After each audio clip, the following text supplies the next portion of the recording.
आइए अब आपको सीधे लिए चलते हैं दिल्ली, जहां पर कांग्रेस नेता जयराम रमेश इस समय प्रेस वार्ता कर रहे हैं। आइए आपको सुनाते हैं क्या कुछ कह रहे हैं। उसकी मौजूदा स्थिति क्या है, एमएसपी को लेकर लीगल गारंटी के मुद्दे पर सरकार की मंशा क्या है, इस पर चर्चा हो, सोनिया जी ने जिक्र किया है।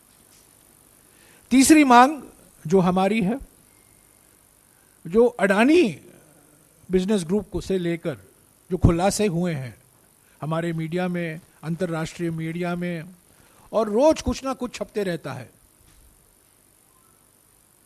इस पर जांच हो रही है। एक विशेष समिति का गठन किया गया सुप्रीम कोर्ट के द्वारा, सेबी की जांच हो रही है, पर यह बिल्कुल साफ हो गया है कि बिना जेपीसी से इसका पूरा खुलासा नहीं हो सकता। जो तथ्य हैं, जो रिश्ते हैं अडानी के और मोदी सरकार के बीच में, और जो एकमात्र लाभार्थी हैं मोदी सरकार की आर्थिक नीतियों के, जो अडानी बिजनेस ग्रुप है, उसके जो खुलासे हुए हैं, उस पर जेपीसी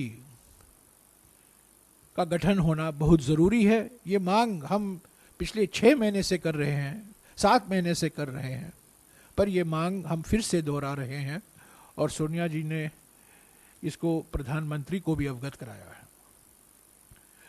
चौथा मुद्दा है कास्ट सेंसस को लेकर, जातीय जनगणना को लेकर।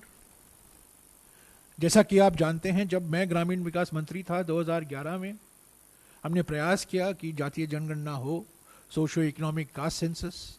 हमने पूरा भी किया, पर उसमें और काम करने की ज़रूरत थी। हमारी सरकार चली गई 2014 में, उसके बाद में उस जातीय जनगणना के बारे में हमने कुछ सुना नहीं। न केवल जातीय जनगणना नहीं हुआ है, पर जो 2021 में जनगणना होने वाली थी, जो हर 10 साल जनगणना होती है, वो भी अब तक नहीं हुआ है। और उस जनगणना न होने के कारण हमारे देश में करीब 14 करोड़ लोग हैं जो खाद्य सुरक्षा कानून के लाभार्थी नहीं बन पाए हैं। तो जनगणना होना जरूरी है, और खास तौर, विशेष तौर से जातीय जनगणना होना जरूरी है, क्योंकि जो सरकारी कार्यक्रम है, हमारे सामाजिक न्याय के कार्यक्रम है, सामाजिक सशक्तिकरण के कार्यक्रम है, नीतियां हैं, उसको और मजबूती देने के लिए ये जातीय जनगणना होना जरूरी है, अनिवार्य है। पांचवा मुद्दा है संघीय ढांचा पर जो आक्रमण हो रहा है।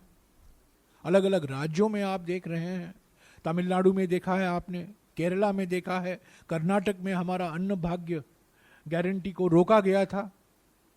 अलग अलग राज्यों में राज्यपाल की भूमिका रोज हम उसके बारे में पढ़ने को मिलता है, पर यह साफ हो गया है कि यह संघीय ढांचा पर एक जानबूझकर एक प्लान रणनीति के कारण है कि राज्यों को, खास तौर से जो राज्य बीजेपी शासित राज्य